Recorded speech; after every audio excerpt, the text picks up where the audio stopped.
Sin peros. Un momento de compartir, aprender y disfrutar. Espera lo inesperado con la licenciada Susana Rasinski.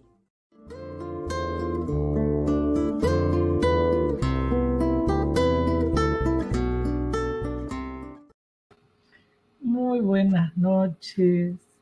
Hoy tengo el placer de tener a un colega, un estudioso, un escritor de nuestros temas, que es el doctor Luis Minuchin de Abdeva, que es otra institución de nuestro país, que ya han estado otros colegas. Ustedes saben que mi forma es abierta, como decía Freud. Es importante escuchar distintas voces, porque esto lo hacemos entre todos. Bienvenido, Luis. Buenas noches, muchas gracias por la invitación. Es un gusto y un placer poder participar en tu programa tan difundido y tan conocido, Susana. Bueno, gracias. Y bueno, Luis nos va a presentar hoy uno de los temas, porque él aparte le gusta mucho la ópera, todo el arte, entonces en otro momento lo vamos a invitar para que nos hable un poco de la ópera y el psicoanálisis o de la ópera. Pero bueno, ese es un estudioso del tema y bueno, hoy vamos a presentar este libro que podés mostrarlo vos también, que lo debés tener allá. Ahí está. Consideraciones clínicas y teóricas en el psicoanálisis. Diálogos íntimos entre el arte y el psicoanálisis. Es un libro que tiene distintos temas que hacen un poco nuestra práctica clínica y a nuestros problemas que cotidianamente enfrentamos, que es la niñez, la adolescencia, la sociedad, en fin, un montón de temas que, bueno, Luis lo desarrolla además de una forma muy especial, porque también tiene un artículo donde hace un diálogo con otro colega, bueno, en fin, sugiero que lo lean para no contar demasiado. Pero hoy vamos a hablar un poco de la Viena de Freud. ¿Qué pasaba? Primero voy a contar algo de lo que hace, porque bueno, es un breve currículum para que la gente, siempre digo yo, que más que leer los largos currículum, que conozcan a la persona. Luis es miembro titular en función didáctica de Abdeva, full member de ICA, profesor titular del Instituto de Psicoanálisis de Abdeva y Lusam, miembro plenario de la Asociación de la Escuela Argentina de Psicoterapia, profesor de la Escuela Argentina de Psicoterapia, Universidad de La Matanza, chair de la Sociedad Psicoanalítica de Panamá, autor en colaboración con el doctor Echigoyen, un excelente psicoanalista que hace pocos años murió y realmente un lujo, ¿no? De maestro, de psicoanalista y de compañero, ¿no? Y autor de este libro que hoy vamos a presentar uno de los temas. Después, cualquier cosa, la gente se puede comunicar con vos por mail, así que no hay ningún inconveniente. Bueno, acá, digamos, vamos a tratar de ver qué pasaba en esa Viena de 1900, donde pusimos como título Decadencia y Apogeo. Y que estamos nosotros también en un momento de apogeo de muchas cosas, como es la tecnología y la decadencia. Pero me pareció muy interesante algo, cómo vos mencionás la decadencia de un imperio, como fue el imperio de los Habsburgos, y el apogeo de Viena en ese momento, lo que pasaba, haces una relación que me pareció muy interesante, que es con la caída de las murallas de la represión psíquica. Es decir, qué pasaba en ese momento y lo que le sirvió a Freud. Así que te dejo el programa. ¿Qué pasaba en ese momento de 1900? Bueno, gracias por la invitación.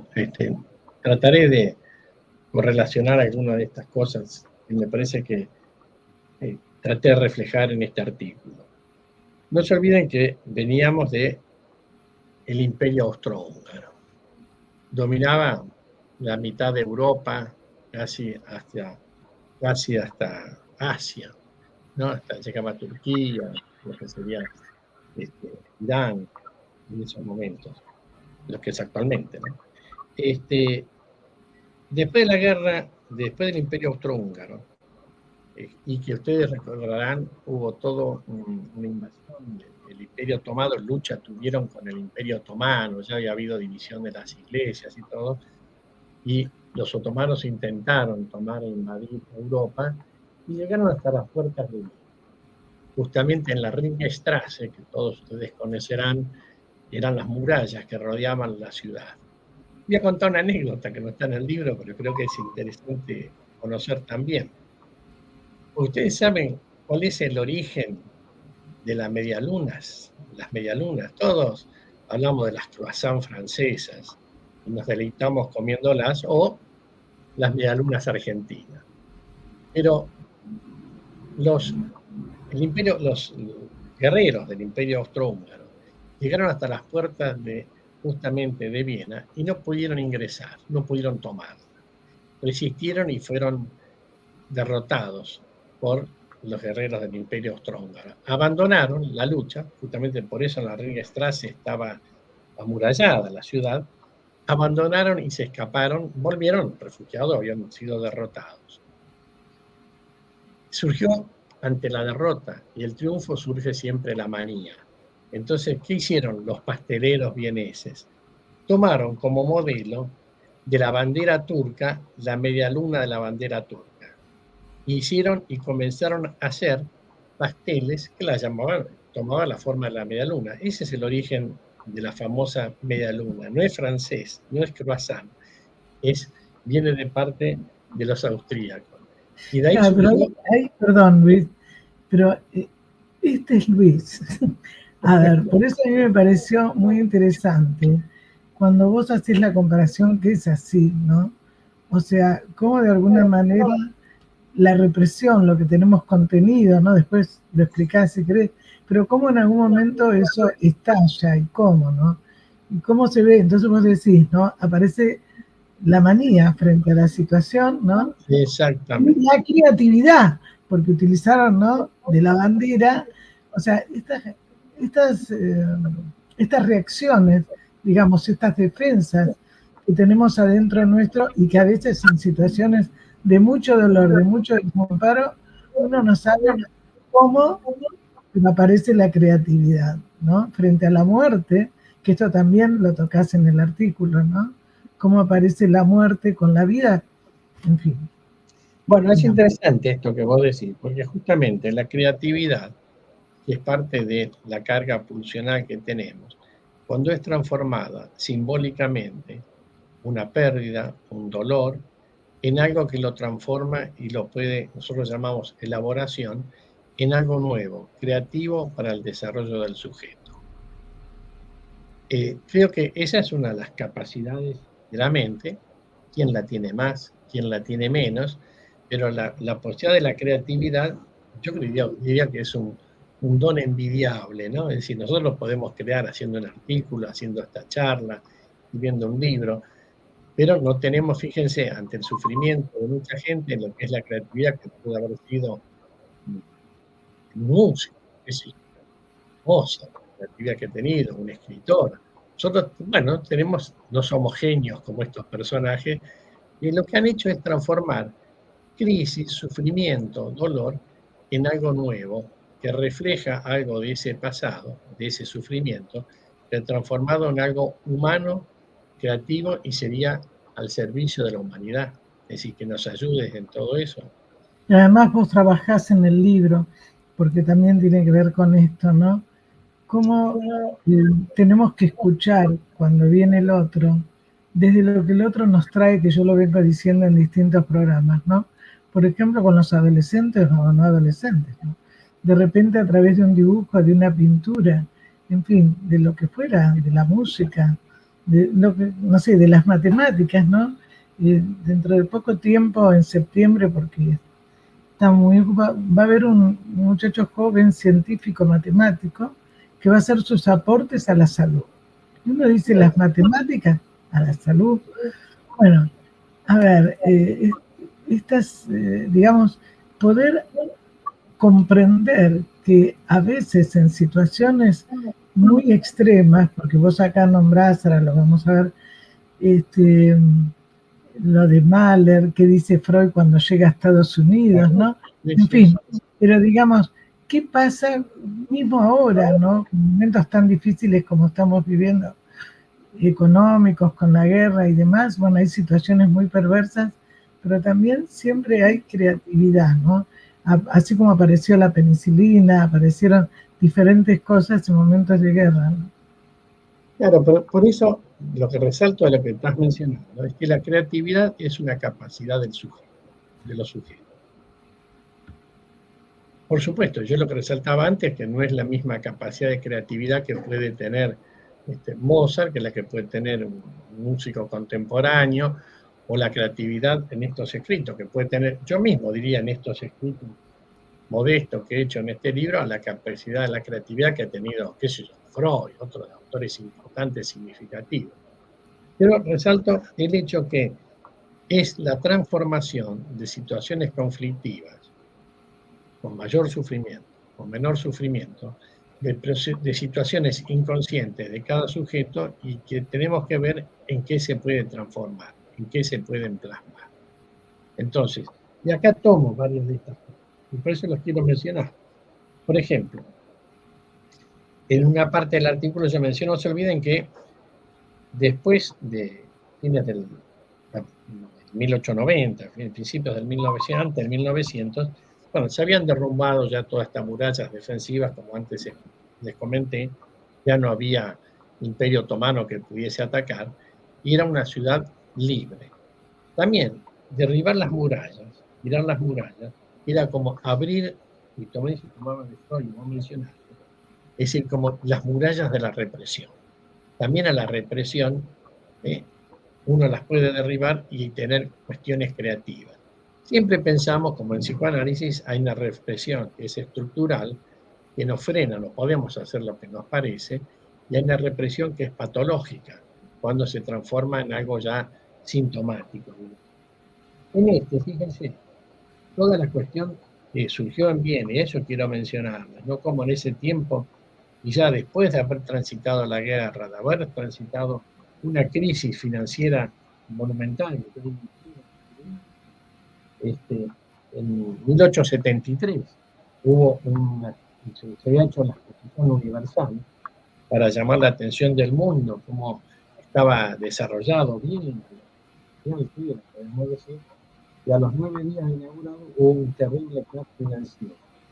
Piensen para esa época, ¿no? Si lo viésemos hoy en día, sería hasta casi común. Eran 125 bancos. Siguió una fuerte depresión, no muy distinta a la de 1929, solo que se originó en Viena, atravesándola a toda Europa. En ese momento, habla un poquito más fuerte, Luis. En ese momento, como consecuencia, entre otras cuestiones de la especulación financiera, fue eso.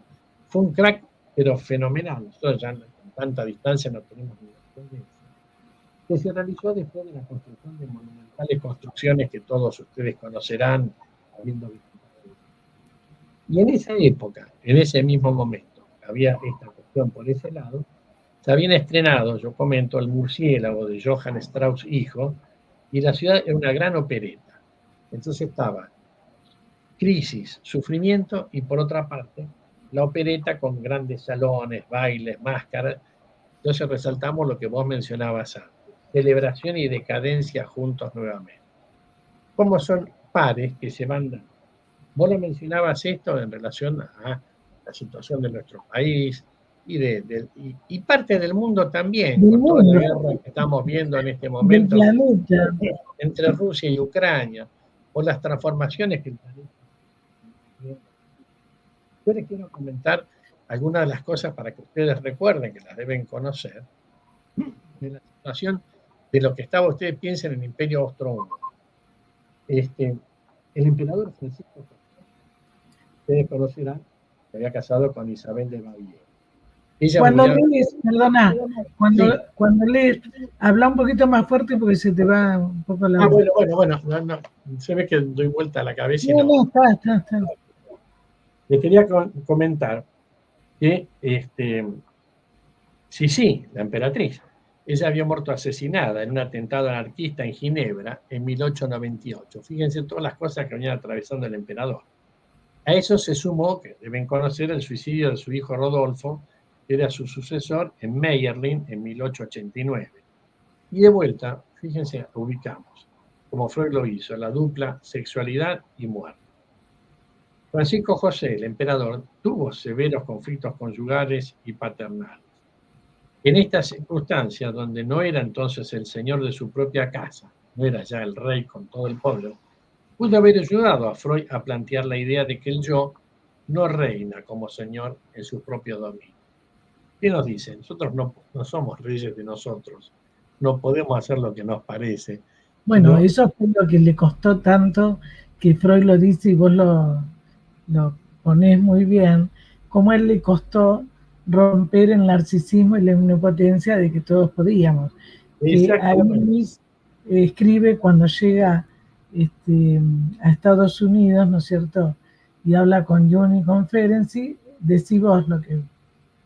Bueno, sí, bueno, no, que le llevábamos la peste, ¿no? O sea, al llegar el descubrimiento del psicoanálisis a Estados Unidos, él le dijo, a ese país supuestamente estaba en pleno desarrollo, le llevaban algo nuevo.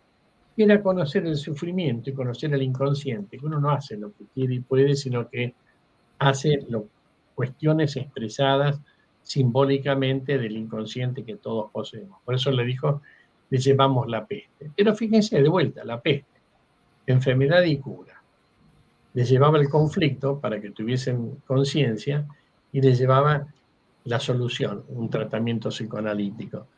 Ustedes verán, los analistas habrán visto cuando los pacientes nos consultan, a veces dice, doctor, pero ¿me podré curar yo con esto? Es decir, bueno, curarse no es hacerle un poquito de alcohol por la cabeza, sino que es que pueda atravesar el proceso de sufrimiento, que si lo resuelve adecuadamente con la ayuda del terapeuta, podrá evolucionar su mente y disfrutar de su vida.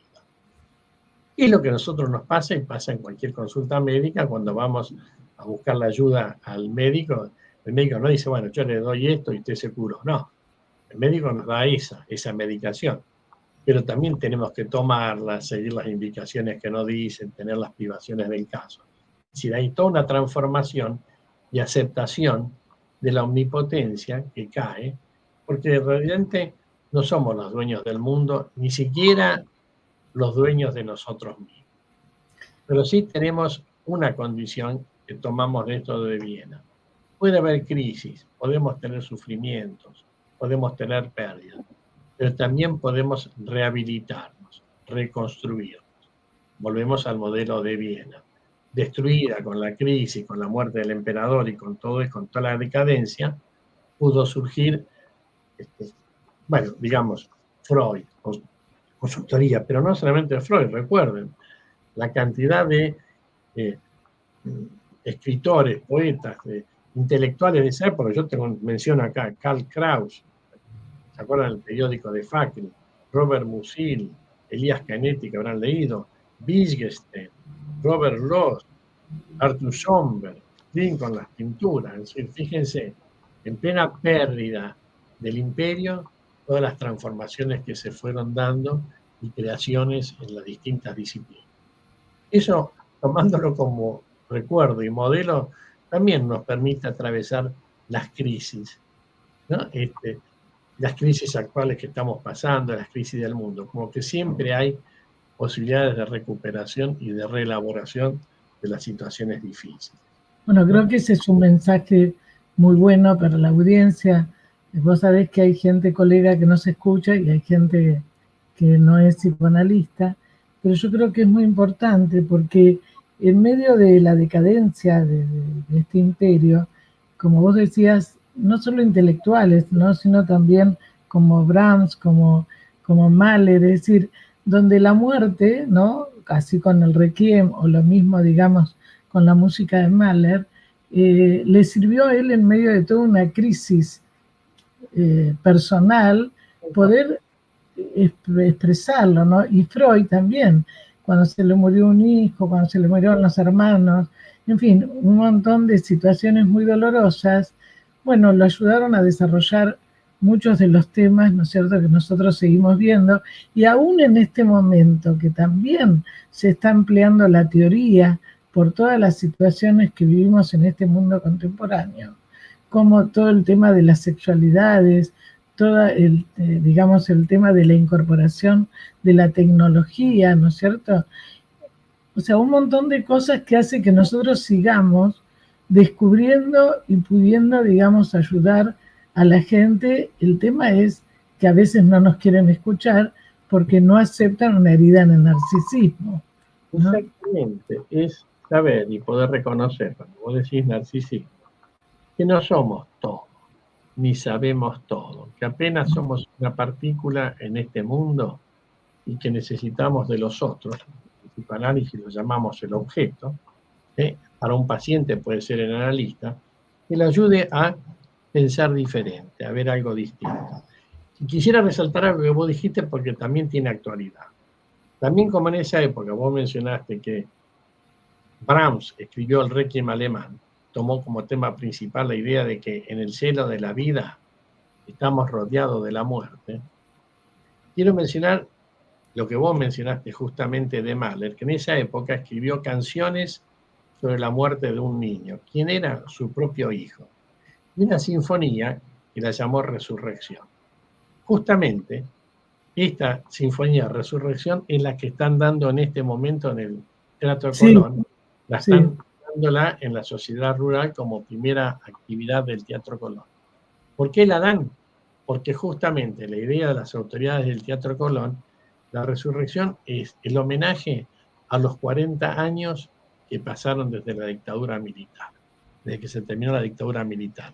Entonces, en homenaje a la resurrección, a la vida democrática, la resurrección de la vida democrática, es que justamente han tomado esta obra tan famosa y tan interesante de Mahler, y bueno, la están dando en el teatro, los que están por aquí pues están invitados a ir a verla. Pero me parece que es una apuesta muy peculiar que no sé si podrá ser que muchas veces el productor que nos escucha, me ha pasado, pero muchísimas veces, viste que las casualidades no existen para nosotros. No, exacto. Que por ahí está previsto en los programas con 3, 4 meses y a veces más. Y casualmente, ¿no? Como esto, que estamos hablando un poco de la importancia de cómo aparece en medio de la decadencia algo que empieza a dar luz y esperanza.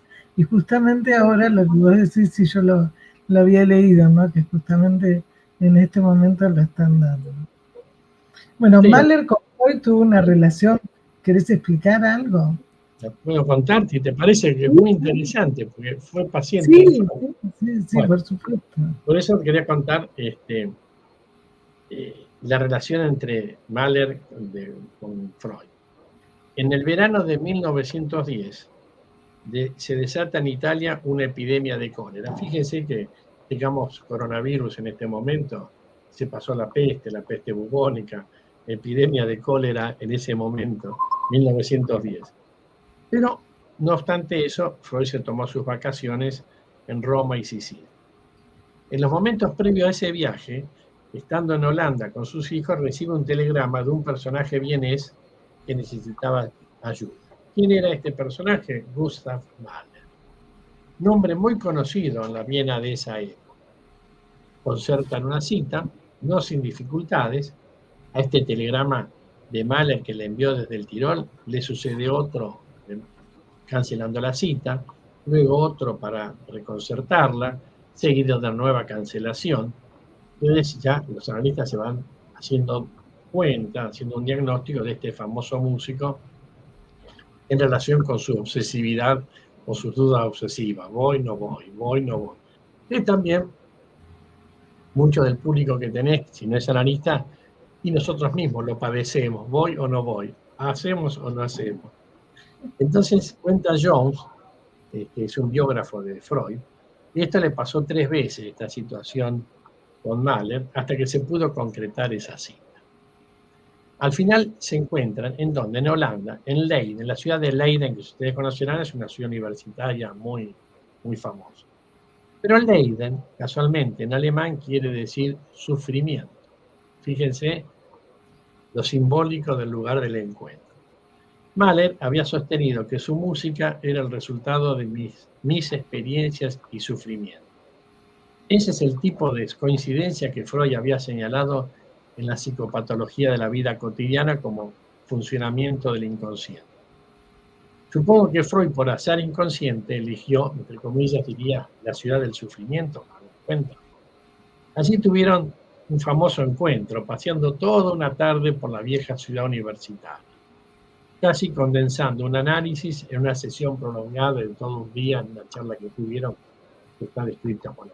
Viste que Freud tenía eso, porque con Abraham también caminaba y conversaba, ¿no? Por eso a veces mucha gente cree que era solamente el diván, no, nada que ver, ¿no? Pero bueno. No, pero, y es interesante esto que decís, y volvemos a los problemas de resolución de duelo. Freud, cuando se trasladó a Berlín para analizarse con Abraham, estuvo con Abraham, ¿hasta cuándo? Hasta que Abraham murió. Abraham murió muy joven, 48 años tenía, así, muy joven realmente. Y ahí es donde aparece la idea de él de emigrar, de tener que ir a otro lado. Lamentablemente termina emigrando después de Viena, pero perseguido por el nazismo, ¿no? Es decir, fue otra la causa. Pero además ahí, bueno, cuando aparece Duelo y Melancolía después, ¿te acordás? Sí. Bueno, yo no sé si te parece interesante contar el motivo. No, seguí lo de Mahler. El motivo de la consulta de Mahler, que es muy interesante como situación. Sí. Yo diría que hasta tiene mucha actualidad. El motivo de la consulta estaba ligado a un conflicto matrimonial. 7 años antes, y siendo soltero con 43 años, Mahler se había casado con Alma Schindler, una estudiante vienesa de música de 19 años menor. Conocerán de ella una mujer muy bonita y que ha hecho muchas cosas, ha pintado y ha tenido, bueno, numerosos amantes famosos siempre, ¿no? Siempre han sido famosos. En ese momento, verano, sus ojos se abrieron al conocimiento de la existencia de un joven amante quien la acompañaba en su insatisfacción. Circunstancia de la que Mahler se enteró al recibir una carta dirigida por el amante de Alma Schindler, una carta dirigida al señor Mahler, en lugar de la señora Mahler. Error tipográfico, podríamos decir. Típica situación descrita por Freud en Psicopatología de la vida cotidiana acerca del lapsus y el error. Él comprendió, creía que la carta se la había escrito él, pero que era para pedirle la mano de Alma, ¿no? de la muchacha, pensando que era la hija. En ese momento escribía la 10ª sinfonía, que es la que nunca pudo finalizar. O sea, esa situación traumática le cortó, digamos, poder seguir con su creación. De todas maneras, también les recuerdo que creo que ningún músico pudo hacer una 10ª sinfonía después de la 9ª de Beethoven. Todos llegan hasta la 9ª y esa 10ª es casi inconcretable. Mahler contaba en esos momentos con 50 años y estaba en el cenit de su carrera, mientras que Freud, con 54 años, estaba consiguiendo el reconocimiento internacional que reclamaban sus teorías, como descubridor de una teoría de la conducta humana y, sobre todo, de la existencia del inconsciente.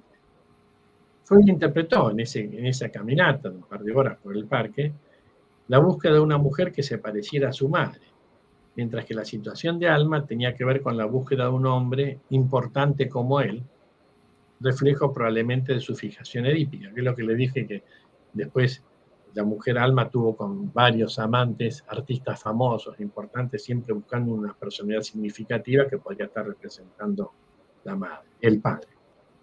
Freud no era muy versado en música, pero Mahler decía que la música debe tener siempre un sentido de añoranza que vaya más allá de las cosas de este mundo. O sea, un sentido simbólico, que nos remita a algo que nos haga revivir algún tipo de experiencia. Se siente, aunque no entiendas, se siente.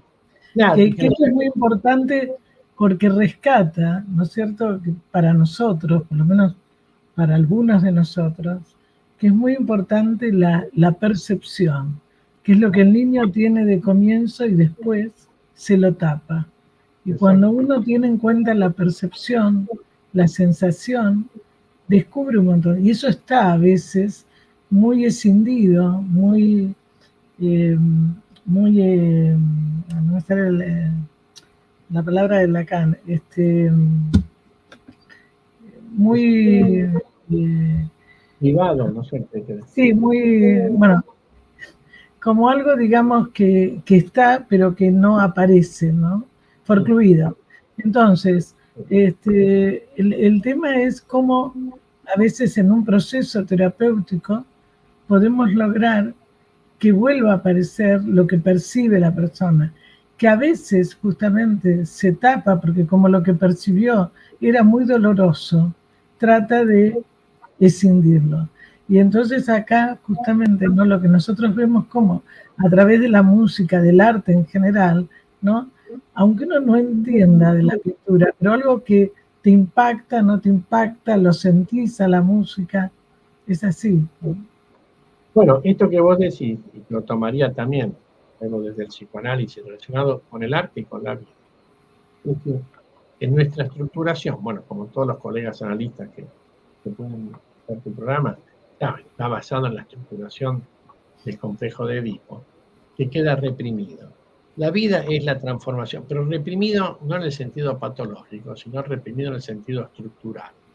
O sea, a partir de lo cual se pueden desarrollar producciones que nosotros llamamos simbólicas, que están reproduciendo aquello que en realidad en última instancia es un reflejo de la situación edípica, que es estructural. Eso sería como las bases, los cimientos de un edificio, no los volvés a ver, están enterrados 10, 20 metros bajo tierra, bueno, como los padres también, pero los cimientos de un edificio, lo que uno ve es lo que se construye a partir de eso y se va edificando hacia arriba, que sería la construcción de la vida. Pero los basamentos sobre los cuales están apoyados, el psicoanálisis señala la situación edípica como la estructura de hormigón armado, supongo, de un edificio que sobre el cual sí, se va bueno, todo el hoy desarrollo. hablamos, digamos, perdón, hoy hablamos también que la mayoría no llega a esa situación, ¿no?, edípica, donde la situación traumática, como dice Ferenczi, es muy previa. El tema es, ¿no es cierto?, por eso hay más escisión, ¿no? La persona que llega un poco más allá, como decimos recién, bueno, es como que ha podido organizarse un poco más, ¿no? Lo que vemos ahora es como más primitivo todavía, las situaciones no traumáticas. Pero de todas maneras creo que el mensaje que vos das, que me parece muy importante, es si un edificio no tiene buenos cimientos, se cae. Entonces tiene sus filtraciones, sus cosas. Y bueno, esto tiene que ver mucho cómo es los continentes donde se desarrolla el niño, ¿no? Que no es una cuestión de género, sino qué amor recibió, qué sostén, ¿no? Todo Bueno, lo que... Exactamente. ¿Cuál fue el tipo de vínculo de recepción y aceptación por parte de las figuras parentales, padre y madre, y que Holding, podríamos decir, Reverie en términos de Winnicott, es decir, de distintos autores, cómo se ha estructurado eso que quedó en el basamento de ese edificio mental? Lo que se va a construir hacia arriba va a ser transformaciones simbólicas de aquella construcción infantil temprana, primitiva. Hay diferencias entre los distintos autores, entre Ferenczi mismo, sé que ha citado a varios colegas ferencianos con los cuales tenemos acuerdos y desacuerdos, como pasa con todas las cosas.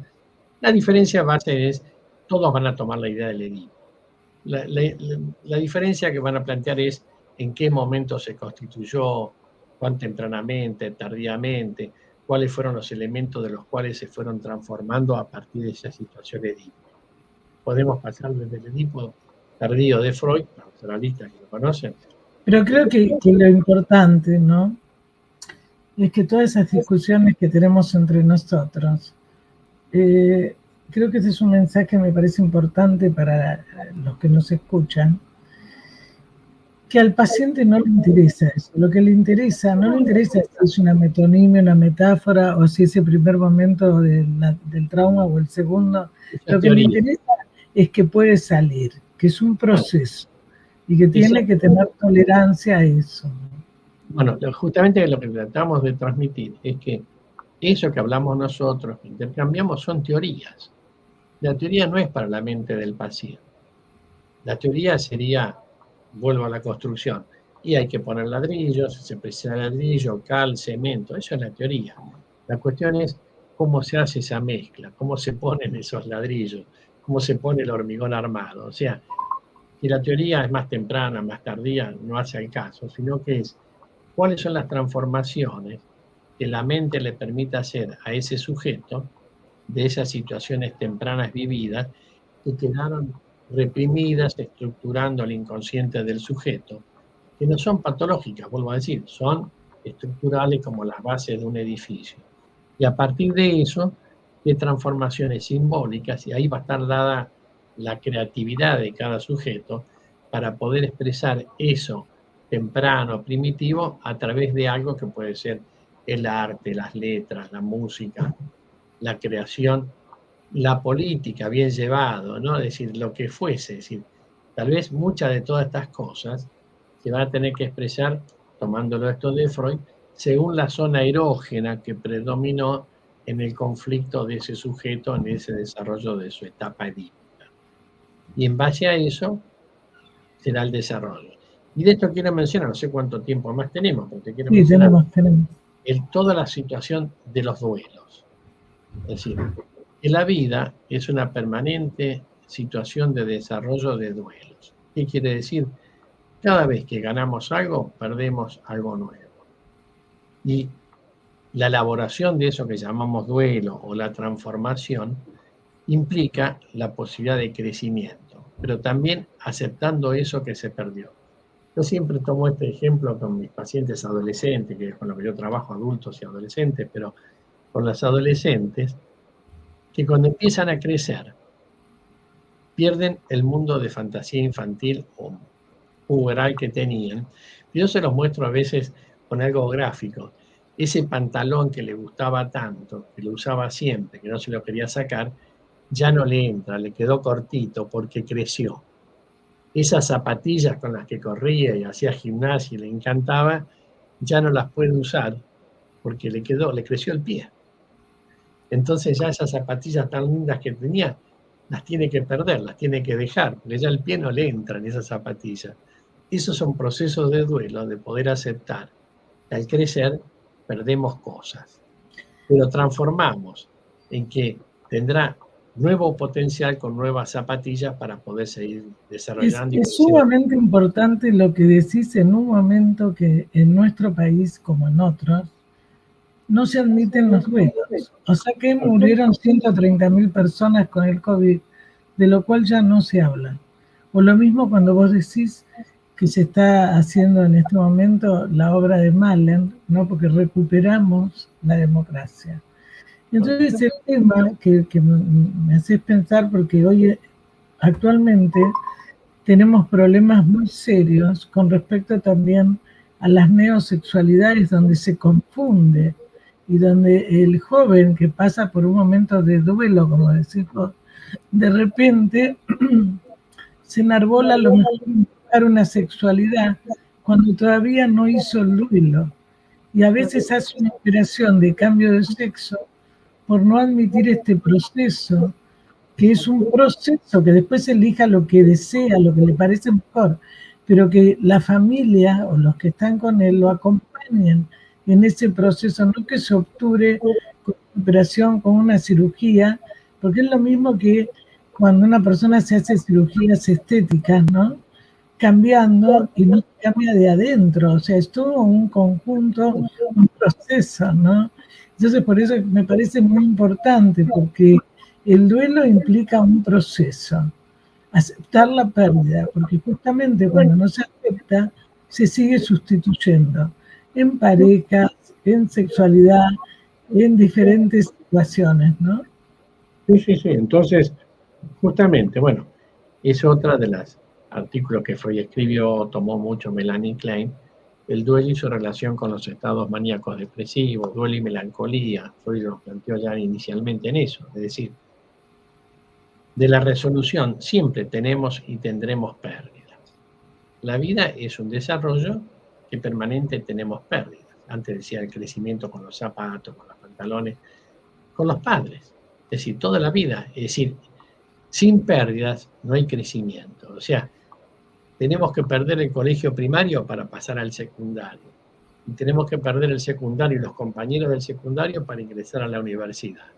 Entonces, la vida es un permanente desarrollo evolutivo que implica pérdidas para poder seguir creciendo, pero que esa va a estar ligado a la modalidad o la posibilidad que cada sujeto tenga de elaborar y transformar esas pérdidas. O sea, quiere decir esto, realizar el duelo. Eso que se perdió no es algo definitivo, que no está más, sino es algo que se transformó en otra cosa. Entonces, y por eso, bueno, sería para los analistas, la salida de la situación edípica es que uno pierde la figura de los padres, la pierde en el sentido no físico, sino que quedan incorporados en ese inconsciente. Y la transformación es la posibilidad de elegir hacia adelante una pareja determinada que seguramente inconscientemente va a tener seguramente rasgos de alguna de las figuras parentales, sea el padre, sea la madre, pero que es inconsciente. Uno elige algo sin saber que eligió ese algo, que probablemente tenga rasgos de la figura infantil inconsciente que correspondió a uno de los padres. Yo siempre digo como ejemplo, bueno, si mi mujer es rubia es porque probablemente tiene que tener rasgos rubias de mi madre que están en el inconsciente, pero que quedaron desplazados. Cuando no quedaron transformados, y eso se llama simbolización, la transformación en un otro objeto, cuando eso no se produce, se llama lo que también los analistas llamamos ecuación simbólica. Eso nuevo está representando esa figura del pasado a la cual no se le pudo dar una carga simbólica. Entonces, supongamos, ¿no?, un personaje, vamos a decir, un solterón hoy en día, sin degradarlo, pero digamos, que no puede establecer una relación de pareja, es porque dice, todas las mujeres son iguales, porque sí, son iguales que en el inconsciente a la figura materna. Y ante la fantasía de establecer una relación.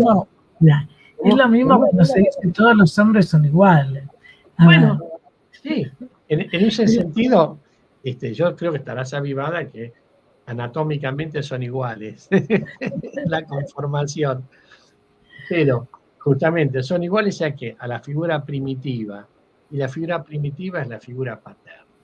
Mirá, hay un colega que estuvo en el programa, que está en la USAL, que es Omar Mosquera, que ahora presenta un libro.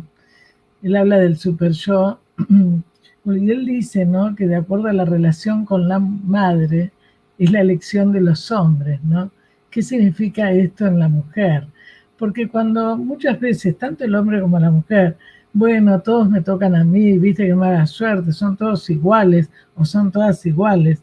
No, es muy importante lo que vos te referís. No son esas personas, sino qué es lo que quedó ahí anclado, ¿no?, fijado, que no se pudo procesar.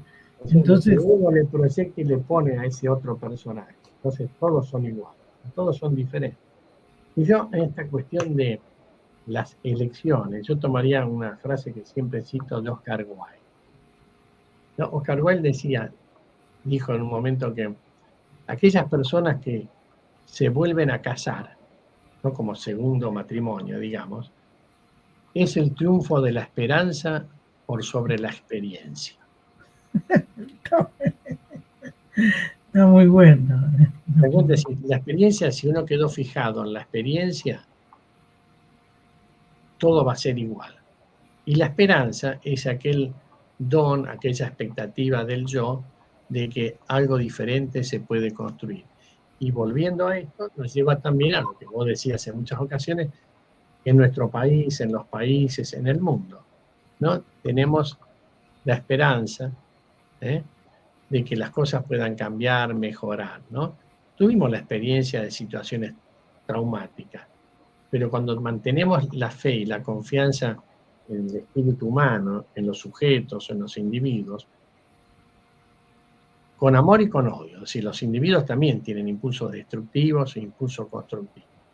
Pero cuando mantenemos la confianza, vamos a decir, en la especie humana, lo que pensamos es que se puede seguir dando el desarrollo evolutivo en el proceso, tanto individual como social, cultural, etc. Y es lo que estamos resaltando todo esto de lo que decía, tomando como modelo la Viena.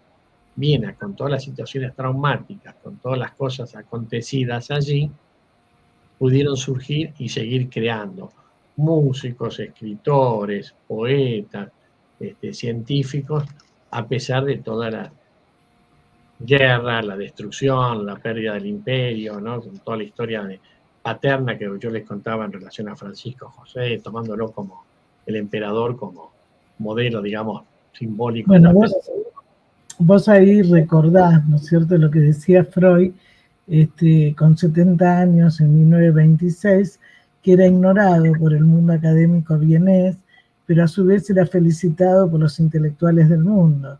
Y en 1936 él decía, bueno, queman mis libros, en otro momento me hubiesen quemado a mí. Y en este momento, yo hace poco, vos también, en Europa, cuando vinimos, ¿no?, las bibliotecas tienen muy poco de psicoanálisis, ¿no? Tienen todo de autoayuda. Y sin embargo, sigue desarrollándose. Tenemos colegas que están yendo, ¿no es cierto?, a la India, a China, a Líbano, a desarrollar cursos y formar psicoanalistas. O sea, siempre, ¿no?, se dan las dos. Claro, exactamente. Bueno, por eso, y esto psicoanalíticamente lo podemos ver entre impulso de instinto de vida e instinto de muerte. Es decir, hay algo que lleva a la destructividad y algo que lleva al desarrollo de la vida. La destructividad tampoco es mala palabra. O sea, es parte del ejercicio que cuando está fusionado a la libido o al instinto de vida, nos permite desarrollar. Yo siempre, también podemos tomar un ejemplo. Tenemos que tener cierta agresividad. Si nos sirven en el restaurante un churrasco, si no lo atacamos y lo cortamos en trozos, no lo podemos masticar. Y una vez que lo cortamos en trozos y lo ponemos en la boca, lo tenemos que atacar triturándolo con los dientes. Entonces tenemos que descargar cierta agresividad que es al servicio justamente del desarrollo y del crecimiento. Porque esto de instinto de vida e instinto de muerte están siempre presentes. La cuestión es cómo se los ejecuta. No es ir y matar la vaca, sino cortar el churrasco para poderlo comer, que es una simbolización de esto. Tengo otro ejemplo interesante de esto, que a lo mejor al público le puede interesar. Espero que no tengan conflictos de este tipo, ¿no? Por ejemplo, en una relación amorosa, en un acto sexual, hay amor y agresión, instinto de vida e instinto de muerte. Es decir, supongamos, en el caso del hombre, el hombre elige y toma al objeto de amor, a su mujer, pero también se tiene que meter adentro, la tiene que penetrar, le tiene que meter algo adentro, es penetrarla. Si esa situación, en vez de ser vivida e integrada en una relación amorosa, es disociada, quiero decir con esto, que se reprima alguna de estas situaciones. Por ejemplo, si el hombre por conflicto, por la situación que fuese, reprime el instinto agresivo, lo que va a hacer es una impotencia. Se queda con la libido nada más, la quiere a la mujer, la ve, la adora, pero no se puede meter dentro. Lo que tiene es una impotencia, por la cual después consultará. Y a la inversa, si lo que está reprimido es la libido y le queda solamente la agresión o el instinto de muerte, es un sádico, es un perverso. Le pega a la mujer, ¿no? Nunca tiene yo te quiero porque te quiero, te aporreo, esa frase tan conocida, ¿no?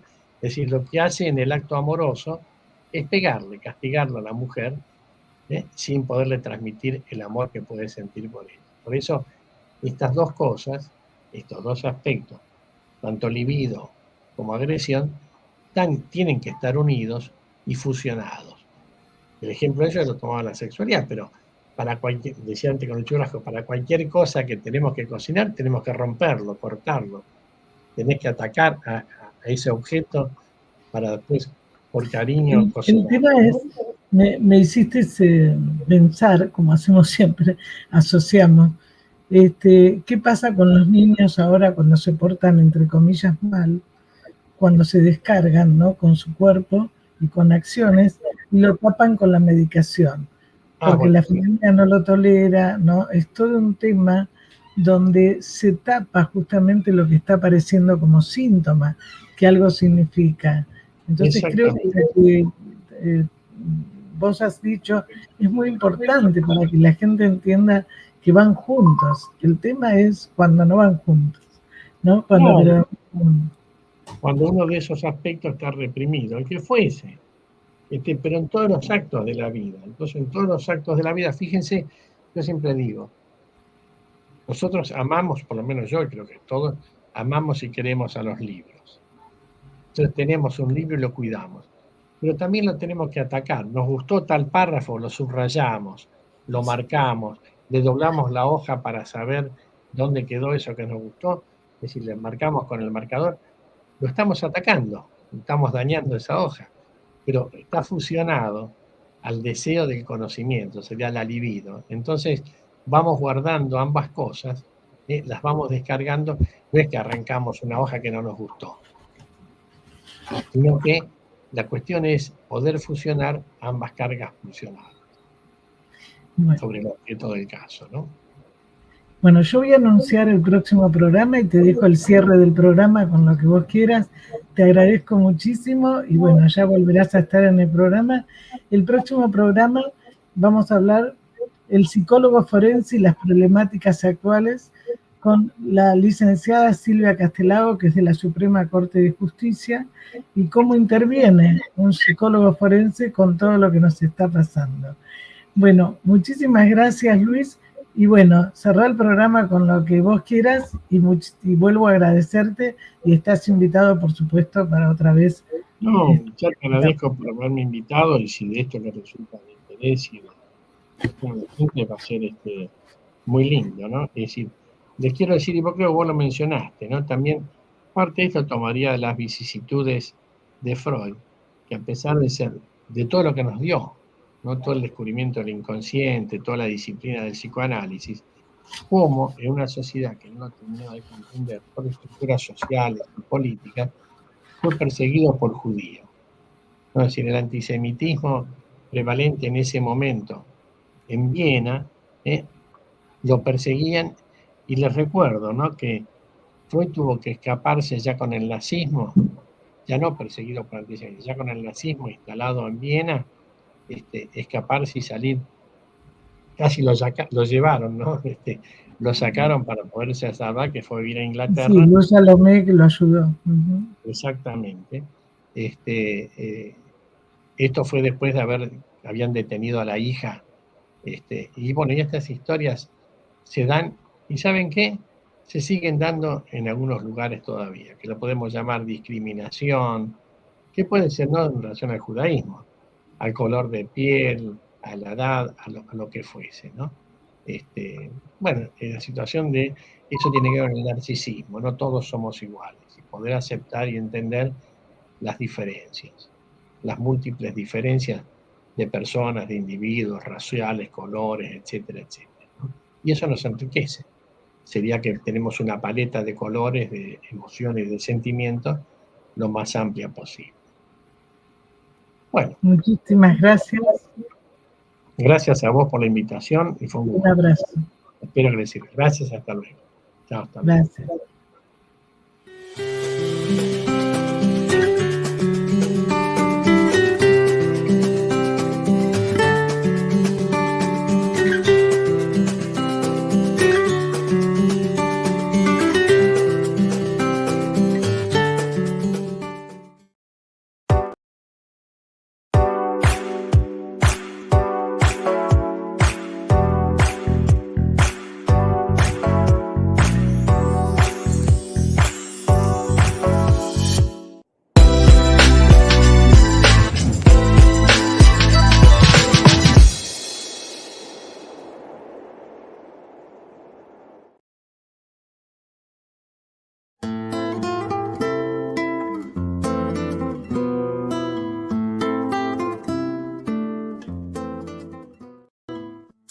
Peros. Un momento de compartir, aprender y disfrutar. Espera lo inesperado con la licenciada Susana Rasinski.